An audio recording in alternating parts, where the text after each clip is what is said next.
Cost of capital के अंदर क्या करना है, देखो कॉस्ट ऑफ कैपिटल के अंदर आपको क्वेश्चन में एक पर्टिकुलर कॉस्ट स्ट्रक्चर दिया होगा और आपको क्वेश्चन में बोला रहेगा weighted average cost of capital calculate करो। Weighted average cost of capital, question के अंदर आपको एक कॉस्ट स्ट्रक्चर दिया होगा। कॉस्ट स्ट्रक्चर का मतलब या कैपिटल स्ट्रक्चर दिया होगा, ठीक है, कैपिटल स्ट्रक्चर दिया होगा, सीधा कैपिटल स्ट्रक्चर। उसके अंदर क्या क्या चीजें होगी देखो, मानो आपका इक्विटी शेयर कैपिटल है 5 लाख रुपीस, आपको दिया होगा preference share capital 2 lakh rupees, आपको क्वेश्चन में बोला रिटेन्ड अर्निंग दिया 2 लाख रुपीस और आपको यहां पर बोला डिबेंचर दिया 1 लाख रुपीस, तो टोटल आपका कैपिटल हो गया 10 लाख का। अब आपको पता करना है कि यह आपको अमाउंट तो दिया है, लेकिन आपको पता करना है इसका weighted average cost of capital क्या है, WACC, weighted average cost of capital क्या है। तो आपको सबसे पहले इसका वेटेज निकालना पड़ेगा। वेटेज का मतलब क्या होता है कि आपका परसेंटेज क्या है, शेयरिंग क्या है। तो 5 लाख डिवाइडेड बाय 10 लाख करोगे तो आपको आंसर मिलेगा 0.5 का। 2 लाख डिवाइडेड बाय 10 करोगे तो आपको मिलेगा 0.2 का। 2 लाख डिवाइडेड बाय 10 करोगे तो 0.2 का और 1 लाख डिवाइडेड बाय 10 का तो 0.1, यानी वेटेज आपने निकाल दिया पॉइंट में। किस में निकाला, पॉइंट। चाहो तो आप इसको परसेंटेज में भी निकाल सकते हो। अगर परसेंटेज में करना तो मल्टीप्लाइड बाय 100 कर दोगे तो ये 50%, 20%, 20%, 10% आ जाएगा। बट परसेंटेज करोगे तो आपका जो नेक्स्ट वाला कॉलम है उसको भी आप परसेंटेज में करो। फिर अगर आप इसको पॉइंट में करो तो वो भी पॉइंट में करो, अगर ये परसेंटेज है तो दूसरा वाला भी परसेंटेज में करने का। अब दूसरा वाला जो रहेगा वो होगा मेरा कॉस्ट ऑफ कैपिटल। क्या रहेगा मेरा, कॉस्ट ऑफ कैपिटल।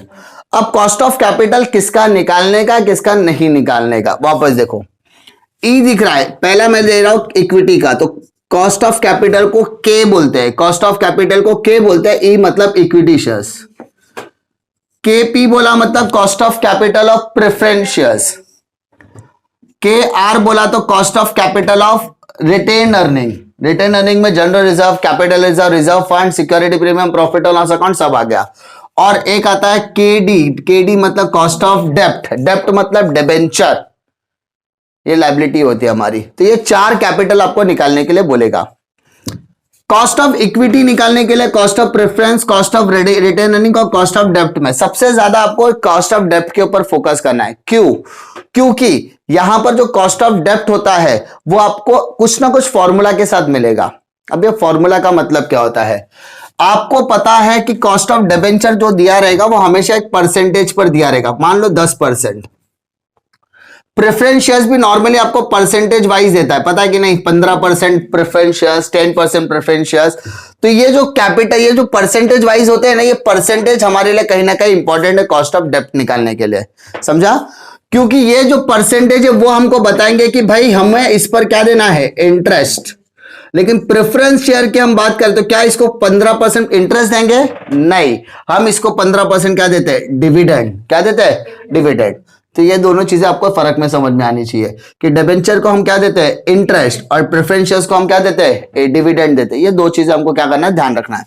अब हम लोग कॉस्ट ऑफ डेप्ट की अगर बात करेंगे तो सबसे पहले हमको यहां देखना है आई, आई मतलब इंटरेस्ट। अगर आपको कॉस्ट स्ट्रक्चर याद है तो याद होगा S minus B is equal to C minus F is equal to P. P मतलब profit before interest and tax. अब इंटरेस्ट देने के बाद क्या बचता था, profit before tax minus tax किया तो प्रॉफिट आफ्टर टैक्स। तो इंटरेस्ट को हमेशा आफ्टर टैक्स में क्या करना है, कन्वर्ट करना है। किस में कन्वर्ट करना है, आफ्टर टैक्स। तो इसलिए उसको बोलते हैं 1 माइनस टी, टी मतलब टैक्स। इंटरेस्ट मैंने जितना भी इंटरेस्ट निकाला उसमें मैं क्या कर रहा हूं, आफ्टर टैक्स में क्या कर रहा हूं, कन्वर्ट कर रहा हूं। तो आफ्टर टैक्स कन्वर्ट करने का मतलब होता है A1 minus T. For example मेरे को 10% बोला है ना, मेरे को इंटरेस्ट बोला, टैक्स का रेट समझ लो 10% दिया है, तो 1 माइनस 10 यानी मुझे इंटरेस्ट का जो भी अमाउंट रहेगा उसका सिर्फ कितना लेना है, 90% लेना है। कितना लेना है, अगर मेरे को टैक्स का रेट दिया 50% तो इंटरेस्ट मुझे कितना लेना है, 50%। तो 1 माइनस टी मतलब जो भी रेट दिया रहेगा वो 1 से माइनस करने के बाद वो मेरे को नेट वैल्यू मिल जाएगा। क्या मिलेगा मुझे, नेट। सिंपल। आई मतलब इंटरेस्ट, आई मतलब इंटरेस्ट। इंटरेस्ट मुझे कितना है, तो इंटरेस्ट का जो परसेंटेज दिया वो मेरा आई हो गया। क्या हो गया, आई। 1 माइनस टी, तो टी मतलब टैक्स रेट, क्वेश्चन में टैक्स रेट दिया होता है, तो आई ब्रैकेट में 1 माइनस टी। अब मुझे यहां पर दो चीजें देखनी है, रिडीमेबल वैल्यू और नेट प्रोसीड। क्या बोला बेटा? Redeemable value. अब रिडीमेबल वैल्यू मतलब क्या? मैंने डिबेंचर होल्डर को बोला कि आप मुझे पैसा दो, मैं 2 साल के बाद आपको पैसा रिटर्न करूंगा। पैसा लिया मैंने 100 रुपया, लेकिन 2 साल बाद मैं आपको 110 रुपया रिटर्न लौटाऊंगा। मैंने आज आपसे कितना लिया? 100 रुपया, बदले में मैं आपको कितना लौटाने वाला हूं? 110। तो इसका मतलब आरवी मतलब रिडम्पशन वैल्यू। कौन सी वैल्यू? Redemption value. तो रिडम्पशन वैल्यू मेरी कितनी हो गई? 110। और आज मैंने कितना लिया? Net proceed. क्या बोलेंगे इसको? Net proceed. अगर अगर अगर आपसे पैसा लेने के लिए मैंने ब्रोकर को रखा तो ब्रोकर को इंटरेस्ट देना पड़ेगा, कि ब्रोकर को ब्रोकरेज देना पड़ेगा। तो नेट प्रोसीड में हम क्या करेंगे? ब्रोकरेज अगर होगा तो ब्रोकरेज को भी एडजस्ट करेंगे। समझा? अगर मैंने आपसे डिबेंचर से पैसा लेने के लिए ब्रोकर को पकड़ा, बोला जाओ डिबेंचर होल्डर ढूंढ के लाओ जो मुझे पैसा देने के लिए लायक है, तो वो ढूंढ के लाएगा, डिबेंचर होल्डर मुझे पैसा देंगे। अब उस पैसे में से मैंने आपको वादा कर दिया, अब वो जो पैसा आपने मुझे दिया उस पैसे में से एक पर्टिकुलर हिस्सा किसको देना पड़ेगा? ब्रोकर। तो वो एडजस्ट करना पड़ेगा अगर क्वेश्चन में ब्रोकरेज दिया है तो। ठीक है, तो redemption value minus net proceed divided by N. N मतलब number of years, number of years. Number of year मतलब मैंने डिबेंचर कितने साल के लिए लिया, मैंने डिबेंचर कितने साल के लिए लिया, divided by RV plus NP divided by 2। RV मतलब same, redemption value plus net proceed divided by 2। ये फंडा आपको अप्लाई करने का है, बस। क्लियर? ये फंडे पे ज्यादातर कंडीशन में आपको देखना रहेगा कि आपके रिडम्पशन वैल्यू और नेट प्रोसीड दोनों क्या रहेगा? सेम। आपके रिडम्पशन वैल्यू और नेट प्रोसीड दोनों क्या रहेगा? सेम। अगर रिडम्पशन वैल्यू और नेट प्रोसीड आपका सेम है तो इसका मतलब आरवी और एनपी भी सेम होगा, तो 0 हो गया। 0/1 0। रिडम्पशन और एनपी दोनों सेम है तो 100 प्लस 100 200, 200 का हाफ 100, यानी ये भी सेम हो गया। यानी आपके लिए सिर्फ फॉर्मूला क्या बचा? I1 माइनस टी हो गया। कब? जब आरवी और एनपी आपका क्या है? सेम। नहीं समझ में आता है, अप्लाई करो पूरा फॉर्मूला, आंसर उतना ही आने वाला है। समझा? क्लियर? आरवी का मतलब समझा? Redemption value. अरे बेटा आज जो लिया वो मेरी प्रेजेंट वैल्यू, फ्यूचर में आपको जो लौटाने वाला वो होगा मेरी फ्यूचर वैल्यू। तो प्रेजेंट वैल्यू को मैं बोलूंगा बेटा एनपी, फ्यूचर वैल्यू को मैं बोलूंगा आरवी, रिडम्पशन वैल्यू, कि मैं आपको इतना पैसा लौटाऊंगा। आज मुझे आप 100 रुपए दो, मैं बदले में 120 रुपए दूंगा। आज जब मुझे आप 100 रुपए दो, मैं बदले में आपको 90 रुपए दूंगा। हो सकता है, पॉसिबल है, मैं आपको 90 दूंगा, क्योंकि मैं बीच बीच में आपको इंटरेस्ट भी तो दे रहा हूं, तो वो बेनिफिट भी आपको, तो आपको फायदा ही है कहीं ना कहीं से। तो ये ऐसी चीज है। तो केडी का फॉर्मूला आपका ये हो जाएगा। ठीक है, तो केडी का formula I bracket 1 minus T RV minus NP upon N. N मतलब नंबर ऑफ ईयर्स, कितने साल के लिए डिबेंचर है, 5 साल 4 साल 3 साल 2 साल 1 साल, जो भी रहेगा वो लिख रहा क्वेश्चन में दिया रहेगा, और वो चीजों को अप्लाई करके आप देख लेने का। क्लियर? पहले वाले में कोई दिक्कत नहीं? ठीक है, पहले वाले में कोई दिक्कत है तो बताओ। ठीक है, अब हम लोग आते हैं प्रेफरेंस शेयर्स के ऊपर आते हैं। किसके ऊपर आते हैं? Preference shares. अब मुझे बताओ, प्रेफरेंस के ऊपर हमको जो डिविडेंड देना है, प्रेफरेंस को जो डिविडेंड देना है वो बिफोर टैक्स होता है कि आफ्टर टैक्स होता है? जब हम लोग कॉस्ट स्ट्रक्चर देखते हैं तो S minus B is equal to C minus F is equal to P. P मतलब प्रॉफिट, माइनस इंटरेस्ट तो क्या मिलता है? Profit before tax, minus tax है तो profit after tax. After tax के बाद किसका नाम आता है? डिविडेंड का। इसका मतलब जो डिविडेंड होता है वो आफ्टर टैक्स ही होता है। तो अगर वो आफ्टर टैक्स है तो उसको कन्वर्ट करने की जरूरत नहीं है। यानी प्रेफरेंस डिविडेंड को कन्वर्ट करने का नाम पीडी। पीडी मतलब प्रेफरेंस डिविडेंड। बाकी का फॉर्मूला वही रखो, RV minus NP divided by N upon RV plus NP divided by 2। Formula same रखा। क्यों? क्योंकि भाई आज आप मुझे प्रेफरेंस पे 100 दो, मैं आपको बाद में रिटर्न दूंगा। ये फंडा तो यहां पर भी चलता है, इसलिए बाकी का फॉर्मूला क्या रहेगा? सेम रहेगा। सिंपल। अगर आपके रिडम्पशन वैल्यू और एनपी वैल्यू सेम है, आपकी आज की वैल्यू और फ्यूचर की वैल्यू सेम है, यानी मैं बोलूंगा आप मुझे 100 दो, मैं आपको बदले में 100 रिटर्न दूंगा, लेकिन हर साल आपको इंटरेस्ट तो मिलेगा ही। मतलब आज लिया, आपका पैसा सिक्योर्ड है, आज भी 100 दे रहे हो, फ्यूचर में आपको 100 ही मिलेगा, लेकिन जो बीच में इंटरेस्ट मिल रहा है ना, वो आपको बेनिफिट है।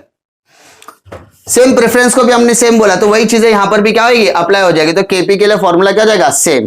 केपी के लिए फॉर्मूला क्या जाएगा, सेम। ठीक है, तो इसमें इतना नहीं, सबसे ज्यादा इंपॉर्टेंट होता है कॉस्ट ऑफ डेप्ट होता है हमारे लिए। उसके बाद cost of equity. Cost of equity के लिए डी अपॉन पी। डी मतलब डिविडेंड, डी मतलब डिविडेंड, पी मतलब मार्केट प्राइस, डी मतलब डिविडेंड, पी मतलब मार्केट प्राइस।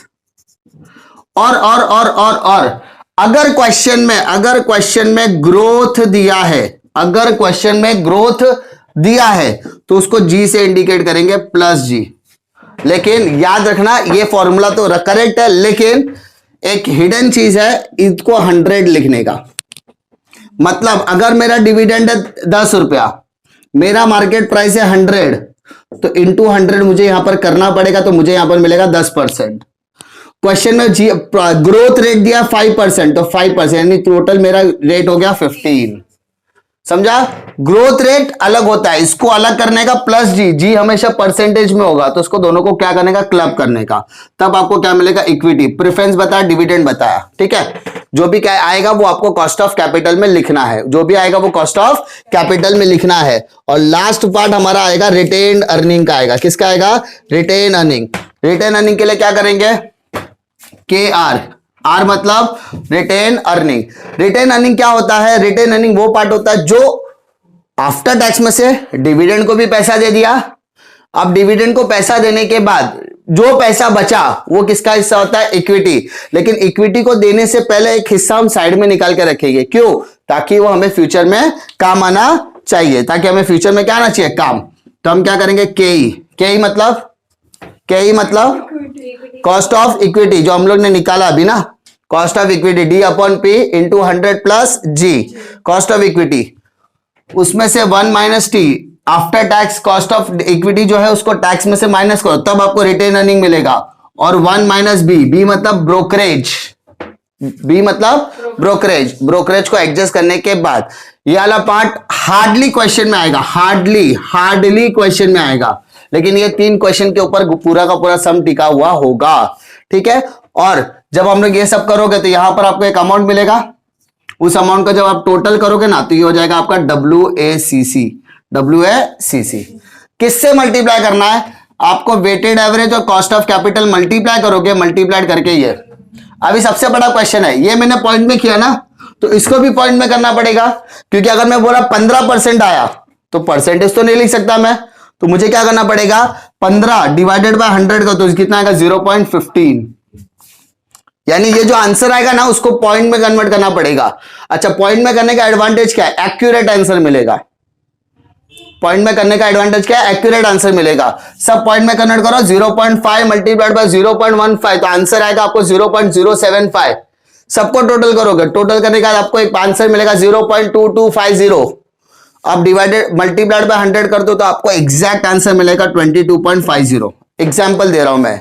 ठीक है, पॉइंट पे करने का एडवांटेज क्या है कि आपको जो आंसर मिलेगा वो एक्यूरेट आंसर मिलेगा, और उसको बाद में जब आपका WACC पॉइंट में आ गया, मल्टीप्लाइड बाय 100 कर देना, वो परसेंटेज में कैलकुलेट हो जाएगा और वो एक्यूरेट आंसर होगा। अच्छा, अगर MCQ में इसके आसपास का भी क्वेश्चन के आंसर मिलता तो उसको करेक्ट करना, मतलब 22.50 है और आपके क्वेश्चन में देख रहे हो 21, 22.49, 23, 24 दिया है, तो आपका आंसर है 22.50, बट 49 वाला आंसर करेक्ट हो जाएगा। क्यों, फ्रैक्शंस। सारा गेम क्या होता है, फ्रैक्शंस का होता है। क्लियर, तो ये कॉस्ट ऑफ कैपिटल में इतना पार्ट आपको कवर करने का है। ठीक है।